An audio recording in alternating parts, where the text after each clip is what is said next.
LA was voted the most expensive, inconvenient, overrated city in North America. I don't agree. Overrated as in there's nothing for me to do because I ain't got no money. If you're trying to save money, start a family, like, you know, the simple things like that everybody has a right to do, it's really hard to get started here. You're broke. It's hard to call LA affordable when the median home prices start at $800,000. Can we just get to the point of if you ain't got no money, you shouldn't be here?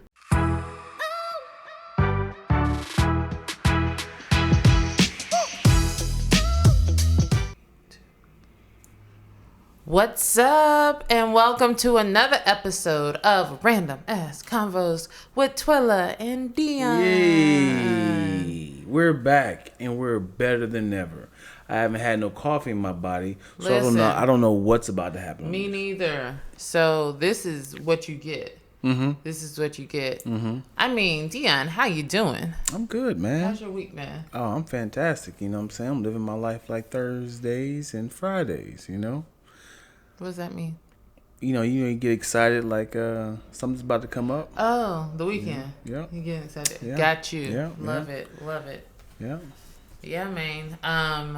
Well, I want to first big ups. We celebrated 2-year anniversary last week for LTE. Oh, Vision. yeah. You look so confused. Well, I was like, we ain't been doing this show for 2 years. Like, you a liar. Yeah. No, like our studio, we have 2 studio locations. The first one we opened 2 years ago. So last week we celebrated that. Thanks to everyone for coming through and celebrating with us. I had a good time, saw some great pictures, saw some friends, so I appreciate it all. Yeah. All that. Met some new people, that's always cool as well. Always great. Got some great Google reviews. Got some fantastic Google reviews. Yes, I appreciate stuff like that. I think I want to talk about business sometimes more. Yeah, you should be. That's what we do. That's what we do. That's what we in this for. Yeah, speaking of. What's up? We're in the process of redecorating our second location. And how was that for you?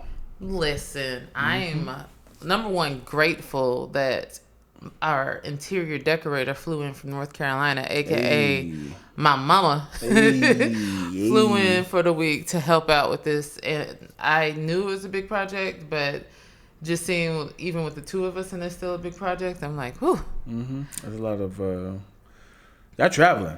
I've heard you say we in Orange County, we in Pasadena, yeah, we in Albuquerque. How? Just finding the good pieces, making it a show worthy, shoot worthy location. I'm excited to show what that reveal when we're complete. But I'm doing this, and then I have another project outside of our business that I am producing. So like in the mornings, I'm like waking up early and emailing people. So it's fun. I like firing on all cylinders. That's Pow. That's where I glow up best. So it's fun. Yeah. I'm proud of you, man. Thank you, friend. Cause you stuck beside it. I'm gonna stick beside it. You haven't cropped out and been like, is it crapped out? You haven't crapped out. I was like, okay, this is enough. I'm done. Yeah. Yeah. I'm proud of you. Yeah. So that's what that is. But that being said, we still have a show to go and do. So I think this is episode 27. Listen, I'm so excited. We're almost 30. I think so. Close to 40. Living in the past. So, a little different this week. I'm not pulling episodes. Oh, because you ran out of paper and ink, huh? Sure. Yeah. I'm glad, Pops. You see what I'm saying? It'll be back next week. She ran out of ink and paper, and now we'll be back next week. Yeah, because we got to go to Office Depot to purchase items that we don't necessarily need because we fill in the blank. Yeah. Whatever, yeah. So first things first, the recall election was yesterday or this week, and Gavin Newsom is still governor, so that's good. Could have had some Larry Elder, and we didn't. So good job, California. Did you vote? Absolutely. Did you vote? When? When did you vote? You mailed it in? No, I dropped it off at one of the ballots. It was a ballot box at the library. Right. Did you Did you ask me about your? No, that was Donnie's. I'm sorry. Cause I was like, "Where's she?" Yeah, somebody. She asked me, "Did you take my ballot?" I was like, "What?" Yeah, but I thought that was you. I was like, No. Okay. Yeah, it was really convenient. Like, there's a 24-hour. The boxes are 24-hour drop-off locations, and I think I was leaving the studio. It was pretty much like midnight. And the ballot was in the car. I was like, I gotta drop this off. And so I just dropped it off at the library near my house, and there it was. It was simple. So I do appreciate the convenience. As I look at all the voter laws that's going into place throughout different states, I am just like, man, like they're taking away the convenience of voting for so many people. Right. People work crazy hours. You know, like have to get childcare, all sorts of things that come in to place when voting. And voting should be, you know, made easier for its citizens. It shouldn't be like a feat to be able to go out and vote. So when you're trying to be so restrictive, it's like, who are you really trying to stop from voting? And also, why isn't voting, like, especially the presidential elections, like the every 4-year elections that we do, why isn't that a national holiday? Like, people should at least get the day off to go vote. Like, it should not be such a feat to do it. But that's just another thought. Mm-hmm. Yeah, man. Did you vote? I did not. And I ain't gonna lie to you. I did not. As a matter of fact, I didn't even touch the ballot. It was sitting there in your house. I seen it. Yeah. I didn't touch the ballot. Why didn't you vote? I need a good reason. I have nothing. You're one of them. Yeah, I have nothing. And you are an advocate of voting. And I apologize. Whoa, it'd be your own people. It'd be your own people, man. I didn't even touch the ballot. It was one of those things that was like, oh, that's today. I didn't even, like, I was like, I'm not going to egg him on like I usually do. I should have. I'm that person that my ancestors upset with right now. Oh, yeah. Yeah. And I know how important it was for you, and I let you down. For America, well, California, but you know. Yeah, I let you down, 12. Wow. I'm really gonna need time to process this. Mm-hmm. I like to keep people in my circle who take their civic duties serious, except for jury duty. What about Earl? I don't know Earl. Trying to blame on somebody else. I forgive you. So another thing I don't know if you're aware of is the local IATSE unions. Well, the IATSE, which is the union that I'm part of when it comes to crew for film and television, IA. And this covers all the different positions. Like I'm in local 871. Which is for coordinators and accountants and stuff like that. And then there's different unions for like gaffers and set design and all the different positions. There's unions. And so right now there's a movement where people in the union are wanting to renegotiate the new media agreement. And if you're not aware of what a new media agreement is, it started when everybody started doing YouTube videos but wanted to do like union shorts and web series. And it was a way to protect the actors and the cast and crew. Mm-hmm. And because a lot of times these are low budget films, people came in, there was negotiations that you could pay people at these lower rates. Mm-hmm. So that was the agreement. And then by default, streamers like Hulu, Netflix, HBO Max, all these different streamers fall under new media because at the time it was a new form of media. It wasn't the traditional television and box office type of media that you're used to. So the rates were much lower. But now these new media streamers, conglomerates are making millions, and it's like on par, the budget's on par with television and movies, right? I'm listening. And so with that being the case, a lot of the unions are like, well, it's time that we renegotiate this contract.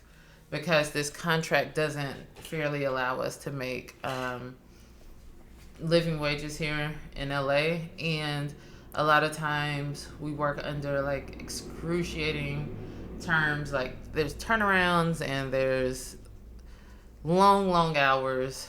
There's if for turnarounds, it's just like the hours in between your shift, pretty much. The long hours that people work, the overtime that you get, sometimes harassment, the unfair treatment, all these different things on set that you'll experience, and it's like, pay us more. Like, give us a living wage. A lot of times people are sacrificing families. Movies, if you, like, entertainment is my heart. Like, I enjoy working in it. But, like, it really is, for a lot of people, 14-hour days. And for people who want to have families, it's like, how do you manage a family, but you're working 14-hour days? It's a lot of divorce in our industries because of that reason and different things. But back to negotiations, there's a movement saying, hey, it's time that we negotiate these rates. And if you don't come at these rates, we're going to strike. And I don't know if a lot of people were aware that that was even happening, but I'm really excited that this conversation is happening, because I think living wages across the board is an important conversation that we should have, especially when you live in a city as expensive as Los Angeles. So I'm really excited about just to see what that movement and that negotiation is, because that really does impact so many of us. In a perfect world, what would it look like for you? What do you mean? Like the living wage, the negotiation of the wages, because as a business person and also a talent, what is the smartest move for compromise for both parties? Well, so my thing has always been, there's so much money in this industry, right? I know that everything's a mega business, like when you have like your Netflixes and your Hulus, and a lot of times they're bleeding money on trying to get these films made. So like for a while it was like it's suspected that these companies were in the red trying to generate all this like this content so people can continue watching and subscribing and buying premium content, that sort of thing. But the hours work, like people deserve more. Like, this is not a thing where, especially the nature, if you think about the nature of our job, especially if you're working, like once this gig is wrapped, you have to find another gig. It's not like a lot of people don't have the luxury of not taking on the next gig. So you're working consistently, crazy hours, sacrificing your body. So I think there should be definitely an increase, like living paycheck to paycheck in this industry where everybody puts in the same amount of time and everybody puts in the, like so much skill. That should definitely be increased. There are positions that make, when you break it down, like $17 an hour. That's not a lot of money, especially if you're a skilled laborer, that sort of thing. So I think just that has to be addressed. Like, But what the hell are you talking about? I said, what is the compromise for both parties? To pay more. Yes, but But if I'm paying the money, what am I losing? Like what? Like, give me a straight answer. I know what are you talking about? What are you losing? Should the actors get like producing credit or like a residual, higher residual, 15% residual? Nothing to do with actors, because their contracts are negotiated too. Like, right. they make a standard rate. So this has nothing to do directors, with the actors, writers, nothing wrong with the DGA. It's like budget lines and studios increase the budget line. Right. Period, so but I get from the talent sort of people that's working the jobs, but from the business, the people that's doing the overhead, like, why should I give up more money? It's like, because of my money. Like, where's this money coming from? So it's like, if you start a business in my house and you're making money from it, it's like, hey, I think the house should give us more money. It's like, why? You've made money in my house. I put the money up for you to start your bakery. You're doing it rent free. You sound like a Republican. What I'm saying, okay, back to my original question. I'm saying, what is the compromise? The compromise is just pay people more. There's no real compromise. Why? Because people are dying. People are literally sacrificing bodies. They're like, I have so many friends who have come into this industry who are now either on disability, got stress-induced illnesses because of our jobs. So pay people more. Pay people for what they're worth and cut hours. Like 10 hours should be your max day. Yeah. But what I'm saying is, if I'm giving you guys $1,000 for the sake of easy math, I'm giving you guys $1,000 to create cookies, to make cookies. You've made $100,000, and it was like, hey, we made the profit, but we as the workers need more money. It was like, yo, y'all make, why should I be paying you more money? If it was, but it's like you're saying, I want a pie. Let me bring these workers in to make a pie so that I can sell and make more money. Right. We're not saying, hey, let us come into your house and make a pie. You're saying, come into my house, make a pie. I'm going to sell it. And so we're working hard around the oven, burning, getting hot, cutting fingers, trying to make this pie for you. Right. And you sell it. You paid $1,000 for us to make this pie. You made $1 million. Right. So we're saying, give us more of that $1 million so we can continue to make pies for you. Yeah. I don't think that's how it works. That's how the shows I'm on. Sure. It's not like an independent person came in and said, hey, give me money to make this. It's the studio saying, we want this show greenlit for our studio. We want this. That sort of thing. Yeah. And when I say, like, there's such a discrepancy in the money, and I say this as a person who, is a producer, an indie producer, but I know, like, in bigger studio jobs, producers make bank, right? And, like, there is opportunities to readjust budgets and realign budgets where PAs can get paid just a little bit more, like, that sort of thing. It really is to take an entry-level job in this industry, in this city, and I emphasize this city because this is where most of the work is and where you more likely need to be to get your foot wet, to get started, and to move up. It's such a luxury. You're going to be living with like 3 other people to get started and to just maintain your rent to start as a PA in this industry, which is fine because you could pay your dues, but like make the working conditions better. Like Hollywood is the only industry where it's glamorized and it's just like people are literally like sacrificing bodies and time and stuff like that. I agree. To make it happen. So I agree.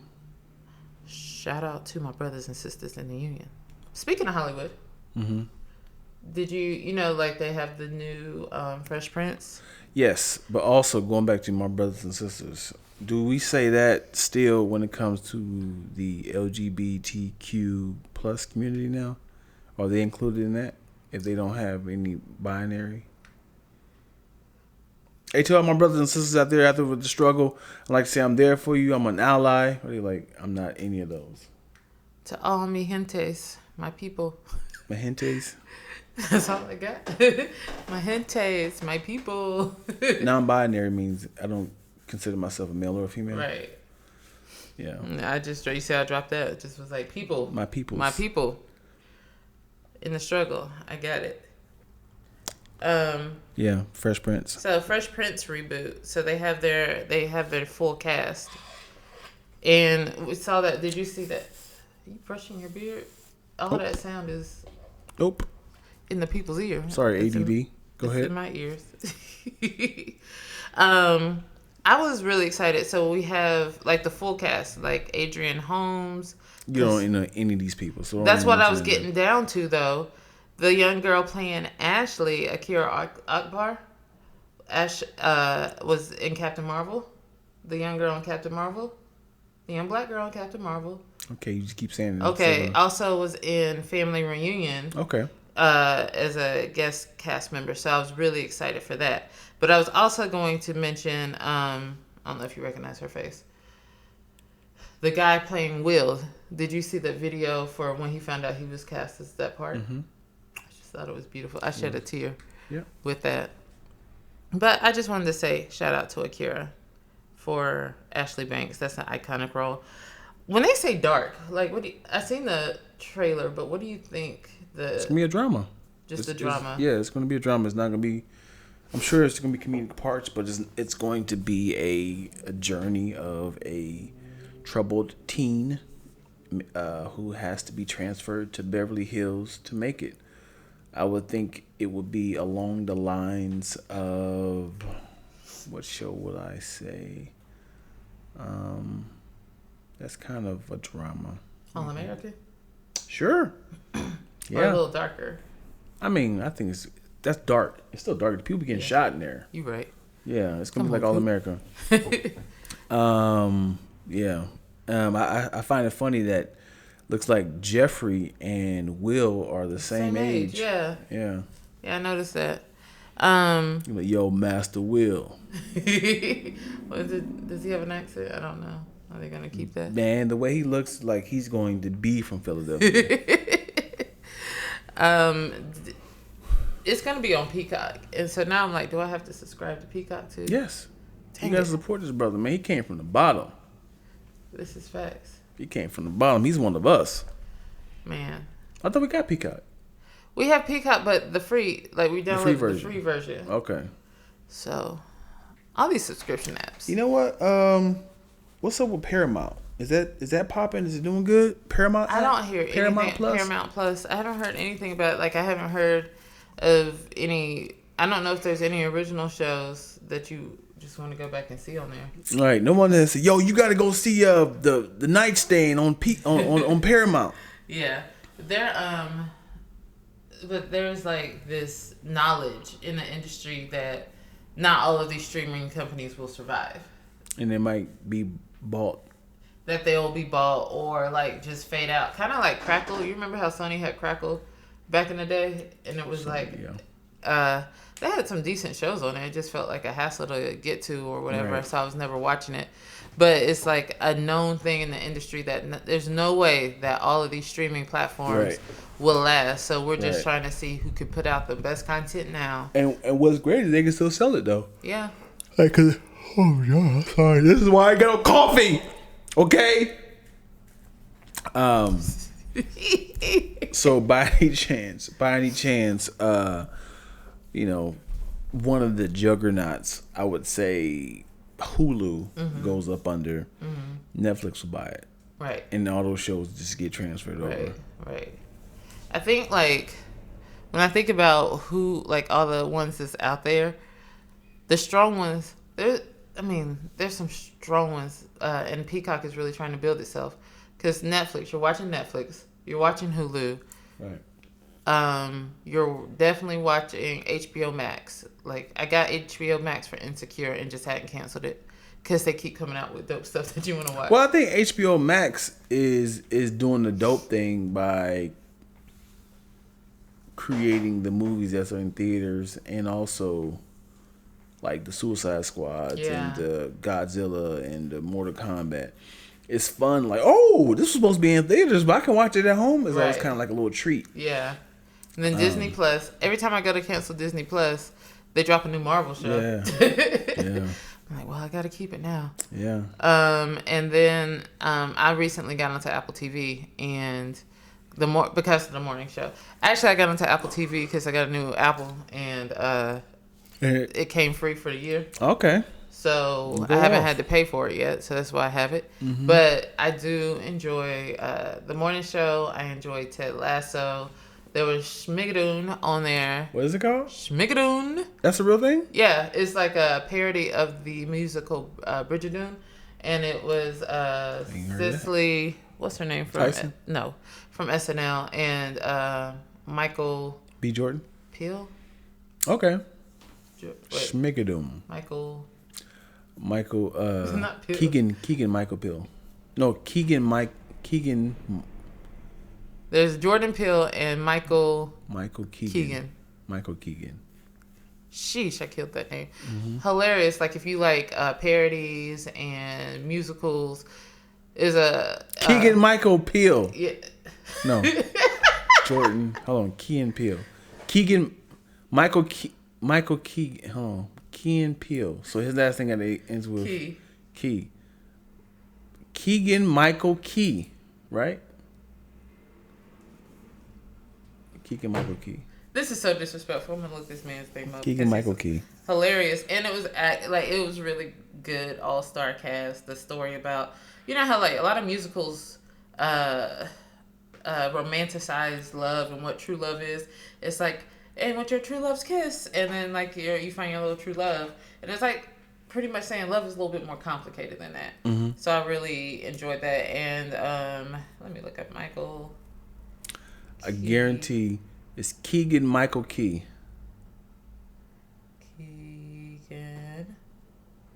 Keegan Michael Key. Because Jordan Peele already separated himself. Right. The show is called Key and Peele. So I know it ends with Key. And I know Keegan Michael Key. Keegan Michael Key. Boom. Created by Keegan Michael Key and Jordan Peele. But Keegan is hyphenated. Keegan Michael. That's what I was trying to tell you, man. Never knew. Dude, just go by MK Key. No. KM Key. KM or Key. The new name that his mama gave him. KM Key. KM Key sounds like an African name, don't it? KM Key. KM Key. Keegan. Show more. Cecily Strong from Saturday Night Live. Kristen Chenoweth, who's always hilarious. Jane Krakowski. And Fred Armisen was in it. Martin Short. It's pretty fun short episode. Side note, did you guys you watch The Office? Yeah. You watch The Office? Yeah. Like, do you know The Office? Yeah. You hear about Comedy Central is canceling the diversity show on The Office. This is when the episode where Michael Scott got caught using the N-word, mm-hmm. and then they had to do diversity training, and then like it just kept getting worse and worse. And I remember that one. Yeah. So they're not playing it? No, they're removing it from the platform. Oh, interesting. Yeah, it's a great episode. Though. Great episode. Yeah. Because I think it was. This is my memory. It's when they were talking about the Chris Rock joke, and then somebody was like, "You heard the Chris Rock joke?" And he's like, "Yeah, I know it." And then Michael Scott was watching him tell the joke, and he got mad. Like, no, it doesn't go like that. It doesn't go like that. It's like, oh, these niggas. And it was just like, everybody's like. I love Steve Carell. Yeah. That dude is I gotta pull it up on YouTube. I gotta watch that. Yeah. Not only is he like hilarious as a comedic actor, but as a dramatic actor, great. Yeah, most comedians are great dramatic actors. I find that, like I think I first realized that with what's his name, Jimmy Fox. No, well, I was gonna say Jim Carrey.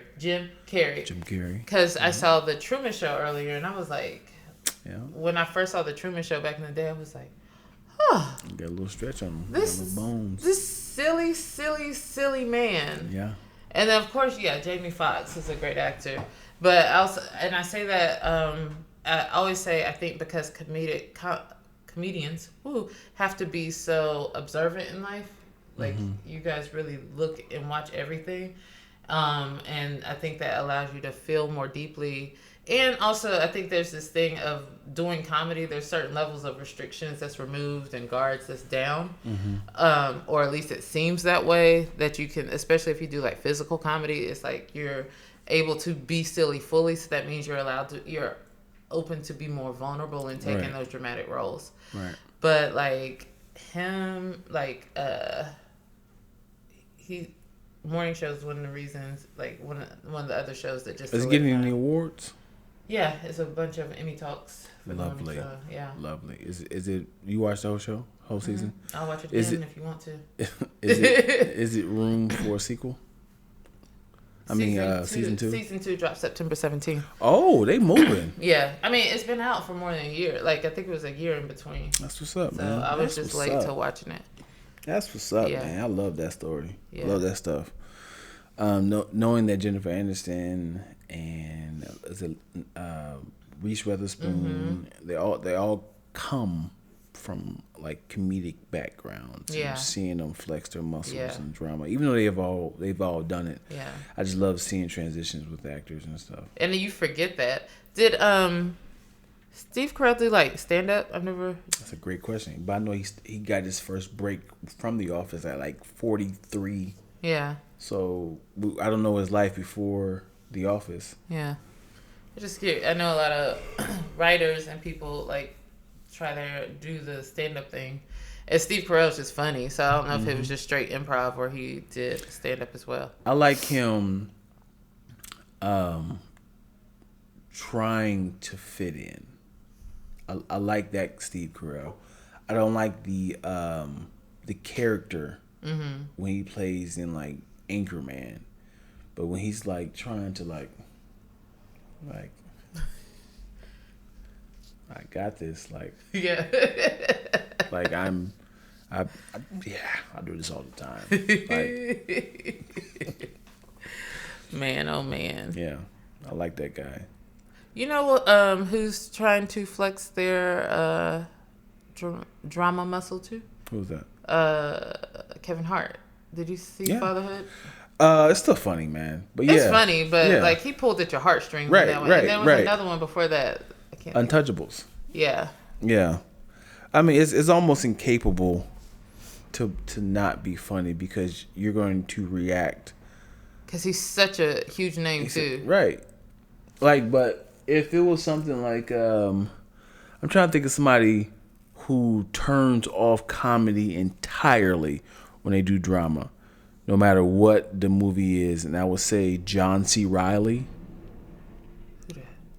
John C. Reilly is the opposite of Will Ferrell on Step Brothers. Okay. Yeah. When he turns his drama on, you be forgetting like this dude does comedy as well. Another person who is a great dramatic actor. You forget like you did Dumb and Dumber. Lloyd, what's it? Not Lloyd. What's his last? Something Lloyd. The opposite of Dumb and Dumber, with opposite of Jim Carrey.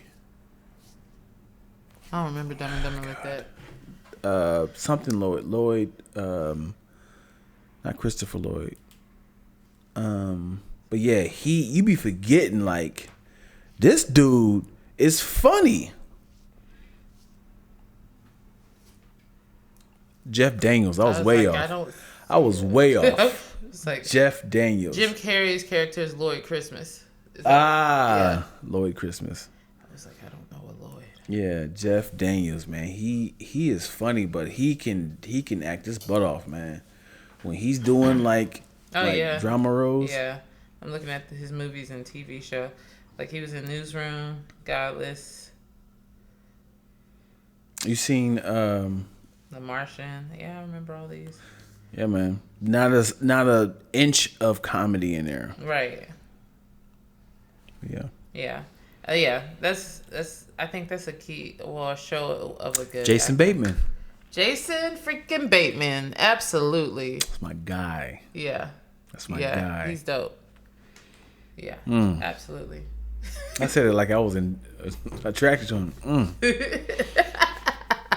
Yeah. But also, and then seeing him he directs too, right? Yeah. So I think that's. Yeah. I love when people flex their. You finished Ozark? No. What season you on? 2. Okay. Yeah. I think season 4 or 3 is coming out soon. Yeah, I'm way behind. Yeah. You know a picture of Justin Timberlake with the curly hair back in the day?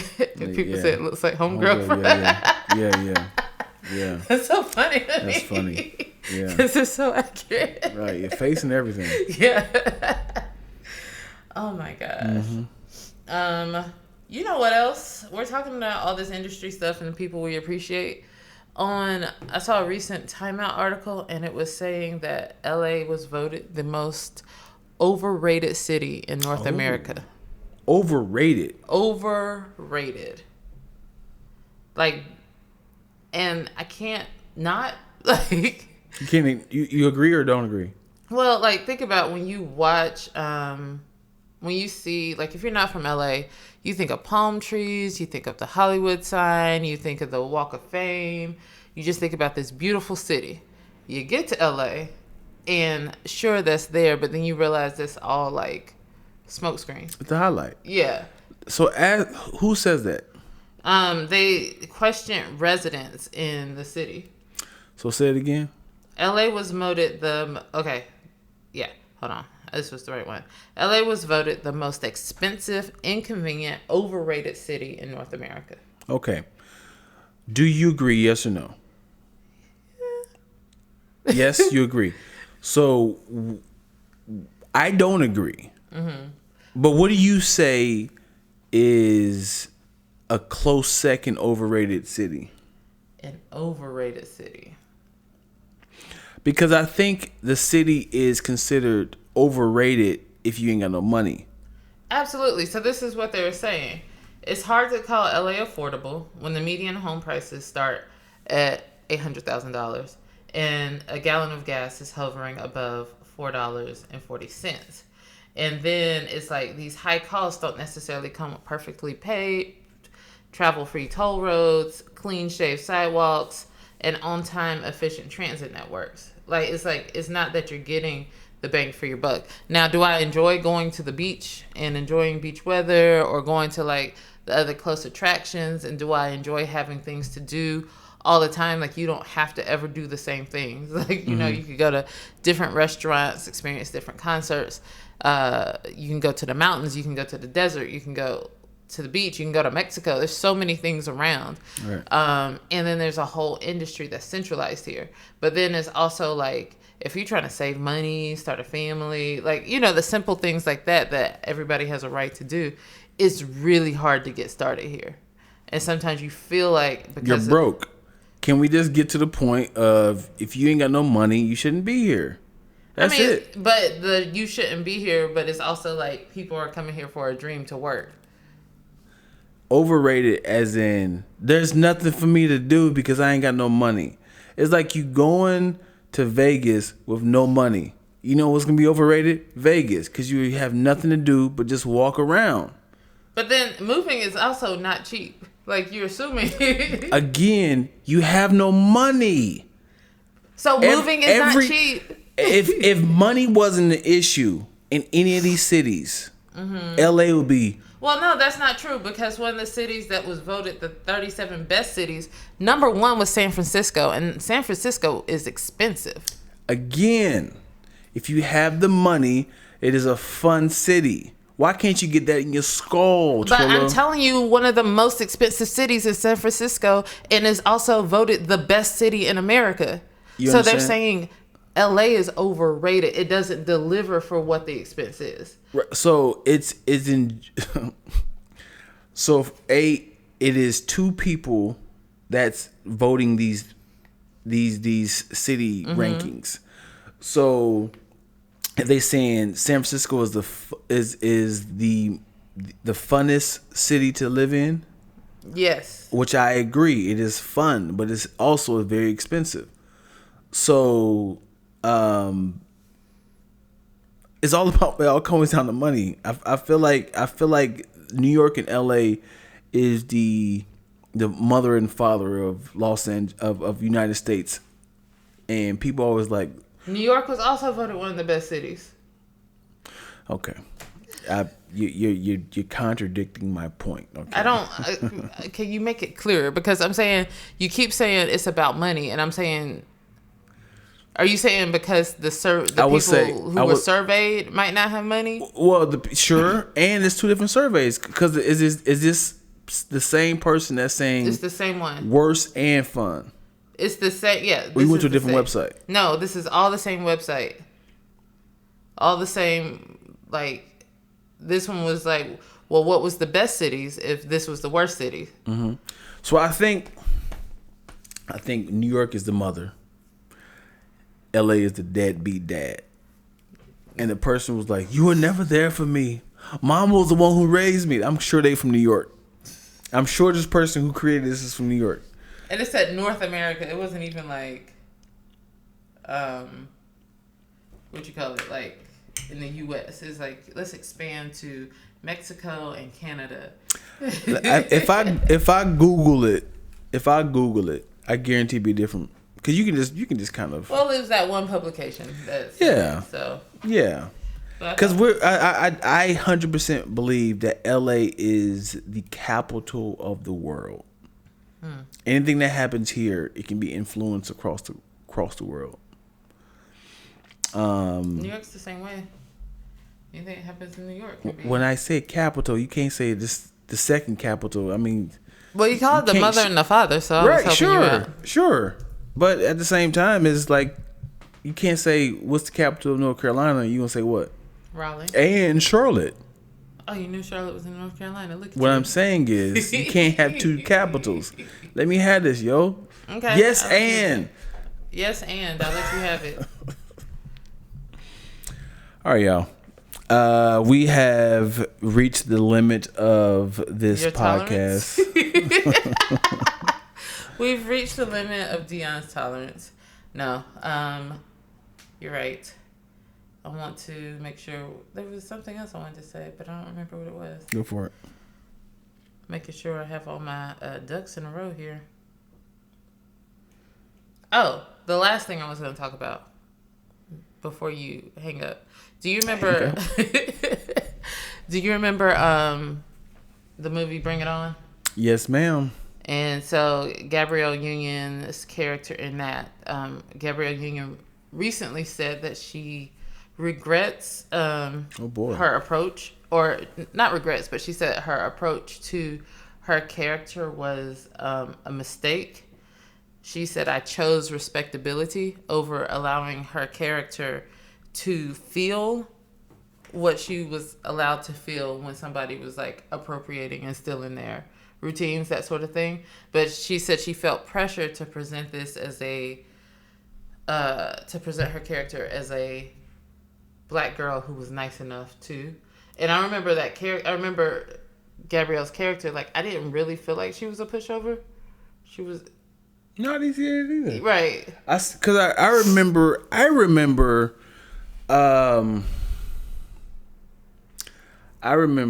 it was white privilege taking black culture for years, and then a younger girl found out that what was happening, and then the white girl tried to make things right, and then it was like, no, we don't need your help. And then it was like, well, let's bring it on to this competition, and to this competition. Then the competitions came up, and then it was like, they can't afford to dance in this competition. And she's like, go to my white dad. Hey, they need this money to get into the thing. She's like, dude, you just don't get it. Yeah. Like that's what I kind of felt like this was a kind of a hazy sort of like white people trying to say we messed up, but here, let's fix it again. And I was like, I would have taken the cash that time. But it was like, we will raise our own money. So they raised their own money. But I felt like I don't think she was a pushover. I feel like at the end, they got what they wanted, right? Right. Yeah, so they got, but at the same time, I felt like, so I thought it was just interesting hearing Gabrielle say, I felt like I should allow my character to feel all the feels, to feel more angry, to be like, to say, no, y'all stole this from us and you stole our routine like you stole everything else, versus she said she just felt that she was more like respectable in that. And I just thought that was an interesting reflection, because I don't recall taking her on as such in that, but I do agree that when you, so I guess I agree that you should allow your characters to feel the full range of what they're going to feel. But I was thinking, like, that's really interesting to look back at people who either regret characters they play or regret how they played that particular character. Like Viola Davis regrets doing Help. The Help. Well, you don't have no control. I mean, on the writing or directing, if you don't have any sort of producing or power as an actor, sometimes you just kind of like thank you for the role. Right. And these are a lot of their earlier career jobs. Yeah. Even though I'm sure they got numerous awards for both of them. They're both iconic. Yeah. Gabrielle said she did have more range. I mean, more roles before that. Not more rules, but the relationship that she had with the director was such that she could have played it in either way, and how should she have played it? She said she should. Hold on, don't pick your phone. She said that she should have. Like, I think she did fine. She said she felt like she should have allowed her character to feel rage. Give me an example, as in like. I'm not Gabrielle. I can't tell you. Right. I'm just trying to think like how should the movie have gone? Like fighting them, or just without, like the idea of black girls not allowed to be angry. So she's saying I should have allowed myself to say, like, that character to feel all the heat in that moment when we found out when it came to our routines being stolen. Mm-hmm. But like I said, I felt like she was really firm. I need to go back and watch it. I don't see it. Like, I don't know the last time I saw Bring It On. Yeah, she said what she had to say, and I appreciated that. Yeah. All right. Well, anyways, I thoroughly enjoyed this conversation today. Mm-hmm. Got a lot to go and do. Got some more redecorating and designing to do. Got some writing to do. Yes. On that note, please remember to like, subscribe, hit that notification button, comment, share. We are always grateful for all the views that we get. We are getting more views or listens. I guess you don't get views on Spotify, but listens on Spotify and our all the other places where our podcasts are located. So we're thank you for that as well. Mm-hmm. And until next week. Toodaloo. Toodaloo. From Rack with Twilla and Lack. See what you did there.